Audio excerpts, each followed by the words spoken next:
Patriots fans, we're back with an exclusive video and the latest updates on our beloved New England Patriots. Before we jump in, don't forget to subscribe to Patriots Hub and hit that like button.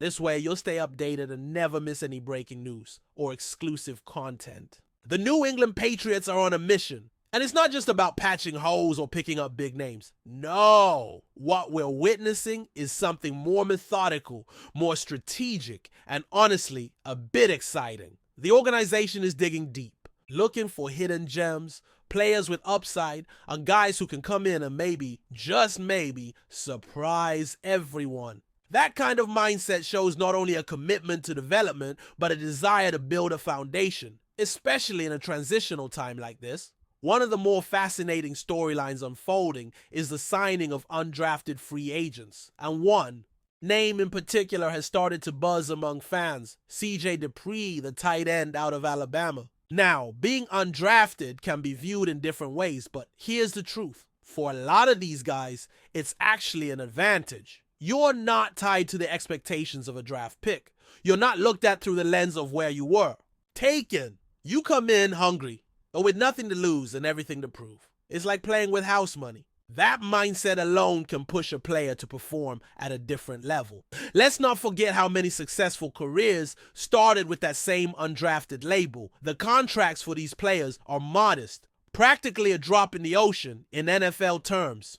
If they hit, amazing. It's a win for the team. If they don't, well, no major harm done. The team has to trim the roster down to 53 anyway, and the hard reality is that many of these guys won't make it. But for those who do, the payoff can be huge, and that's where things start to get interesting. Another name that's been circling around, and this one has drawn quite a bit of intrigue, is Lan Larrison. If you don't know him yet, it's time to get familiar. At first glance, yeah, maybe the most noticeable thing about the guy is that epic mustache. It's the kind of facial hair that makes you look twice. But behind that mustache is a player who offers way more than a style statement. You have to think someone in the Patriots war room saw him and thought, all right, this guy looks like he can block, he's got grit, and maybe even more than that. And they weren't wrong. Lan Larrison is one of those players you watch on film and quickly realize he's not your typical back. In fact, he's more like a Swiss Army knife. This is the type of athlete who can slide into multiple roles without skipping a beat. You need him at running back? Done. Slot receiver? No problem. Wildcat quarterback? Absolutely. And here's the thing. It's not just that he can line up in these roles. He can actually play them. He can catch. He can run. He's even shown he can throw. That kind of versatility is gold in today's NFL. Now let's talk background. Larrison comes from UC Davis, a program in the FCS, which stands for Football Championship Subdivision. For those less familiar, that's a step below the FBS, where the big boys play: SEC, Big 10, ACC, Big 12, and so on. Some fans might raise an eyebrow at a mention of an FCS school. And yeah, sure, it's not Alabama or Georgia. But that doesn't mean the competition is soft. UC Davis goes up against some tough opponents. We're talking about programs like Montana, Montana State, Eastern Washington, North Dakota, and North Dakota State. And if you follow college football even remotely, you know those names carry weight in the FCS. Montana State and North Dakota State in particular have built reputations as powerhouse programs at that level. These are well-coached, disciplined teams that churn out NFL-level talent more often than people realize. So while it's fair to question the transition from FCS to the NFL, history shows that plenty of FCS athletes have made that jump successfully. The question with Larrison isn't whether he played at a Power 5 school. It's whether he can do on Sundays what he did on Saturdays. And when you watch the tape, or when you really break it down, the answer is a confident yes, some are even comparing his potential fit to someone like Taysom Hill. And before you roll your eyes, no one's saying he's the next Taysom. But the comparison isn't wild. Hill carved out a real role in the Saints offense, not just because of what he did with the ball, but because of all the different ways he could line up. He got paid, and he's still causing headaches for defensive coordinators every week. That's the type of upside we're talking about with Lan Larrison. He may not be identical in play style or athletic profile, but that spirit of versatility, it's all there. When a player can block, run,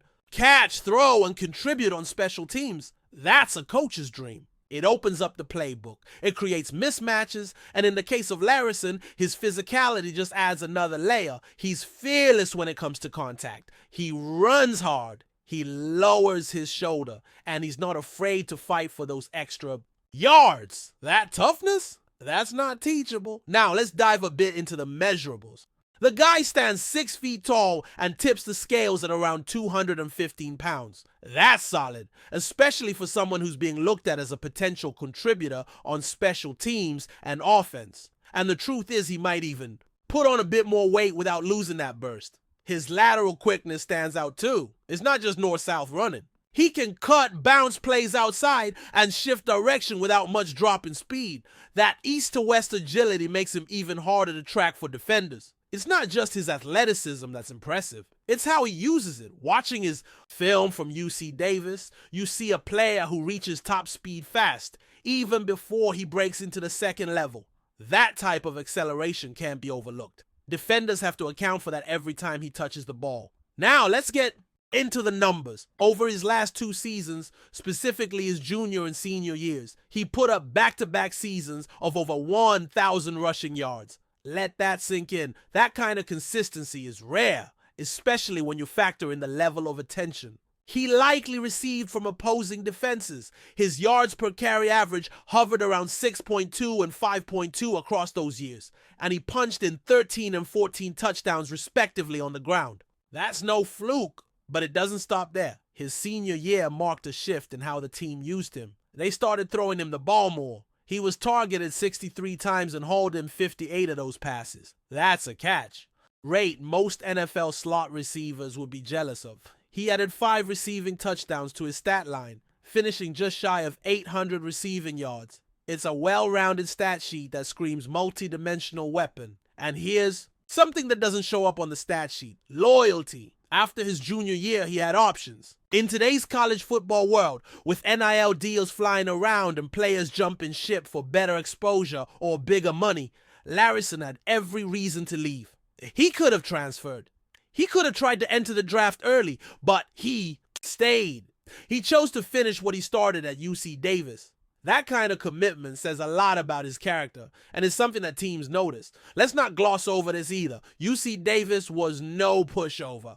They competed well in the Big Sky Conference, and in Larrison's final year, they narrowly lost to Montana State, who ended up making a deep run in the FCS playoffs, even reaching the national championship game. In that matchup alone, Larrison carried the ball 23 times for over 100 yards and caught 8 passes for 109 yards. He had a long reception of 42 yards, showing just how explosive he can be. That performance against a top-tier FCS team tells you everything you need to know. He's not just padding stats against lower-level schools. He's producing against the best his level has to offer. And when you consider how close that game was and how much Larrison contributed, you start to get the picture of a guy who shows up when it matters. So now we're left asking the real question: can Lan Larrison make the Patriots' 53-man roster? And more than that, can he actually make an impact on this team? The early signs point to yes. He might not walk in and be RB1, but he doesn't have to be. Trayvon Henderson, the only running back drafted by the Patriots this year, is expected to take on that primary role, but that leaves room for someone to slide in as the number 2. Larrison's blend of size, speed, toughness, and versatility puts him right in that conversation. And even if he doesn't crack the rotation as a running back right away, there's a clear path for him through special teams. Coaches love guys who can contribute immediately in that phase of the game, and Larrison has the tools to do just that. He's not afraid of contact. He's got the size to hold up. And most importantly, he's got the attitude. He's a grinder. A guy who keeps his head down and works. There's no doubt that players like him, undrafted, unheralded, underestimated, have to fight a little harder. But that's exactly what gives them their edge. And in an organization like New England, where details matter and versatility is valued, Lan Larrison might be just what they need. Before we continue, don't forget to subscribe to Patriots Hub and give this video a like. Your support helps us keep delivering the latest updates on our New England Patriots. And don't be shy. Share your thoughts on the news in the comments below. The New England Patriots have made headlines with a major move in the NFL offseason, confirming the signing of star linebacker TJ Watt to a 3-year deal.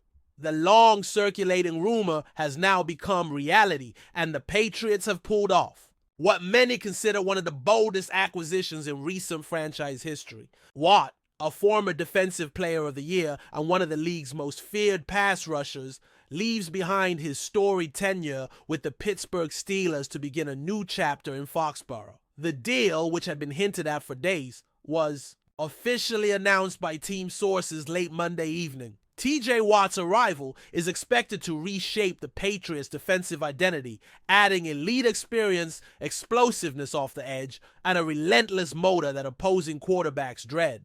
With his proven ability to disrupt offenses and lead on and off the field, Watt instantly becomes the centerpiece of a Patriots defense that has been seeking a dominant presence in the front seven. New England's decision to bring in Watt signals a clear message: the Patriots are ready to compete at the highest level again. After a season of inconsistency and transition, the franchise is reinforcing its foundations with one of the NFL's top defenders. At 30 years old, Watt still has plenty left in the tank and will be looking to add to his already impressive sack. I hodls while helping guide a younger core of Patriots defenders. Watt's departure from Pittsburgh also marks the end of an era for the Steelers, where he became a fan favorite and a leader in one of the league's most storied franchises. Now, his focus shifts to helping revive New England's playoff hopes. With Bill Belichick no longer in charge, this move also reflects a new direction for the Patriots front office, one that is willing to invest big to get back to prominence. In signing TJ Watt, the Patriots have not only added talent, but they've also reignited excitement in a fan base eager for a return to glory. That's it for this update. If you enjoyed the video and want to stay updated with exclusive news about our New England Patriots, be sure to subscribe to Patriots Hub and hit that like button. We can't wait to hear your thoughts in the comments. See you in the next video.